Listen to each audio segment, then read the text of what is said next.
Friends, आप देख रहे हैं क्वीन ऑफ एक्सट्रोवर्ट। जिन व्यक्तियों के हाथ में इस प्रकार की ढेर सारी रेखाएं आड़ी तिरछी एक दूसरे को काटती रहती हैं और जो सही रेखाएं होती हैं, mind line, life line, heart line, उन सबको भी इस तरह से काटा करती हैं, तो ये दिखाती हैं कि मानसिक टेंशन आपको हमेशा बनी रहेगी।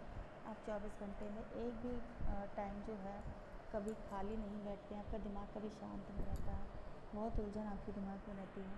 तो आपके लिए यही एक सलाह है कि आप बहुत ही पॉजिटिव रहिए, मोटिवेटेड रहिए और जो है अपनी सोच का नज़रिया बदल दीजिए, चीज़ों को देखने का नज़रिया बदलिए। जो भी चीज़ें आपको परेशान करती हैं, जो भी लाइफ में आपको टेंशन उलझन है, इन सबसे दूर रहने की कोशिश करिए और वही काम कीजिए जो आपको सुकून दे और चीज़ें आपको बेटर हों। आप ऐसे लोगों से दूर रहें जो आपको नेगेटिविटी की तरफ ले जाते हैं। Thank you. प्लीज़ हमारे चैनल को लाइक, शेयर एंड सब्सक्राइब करें।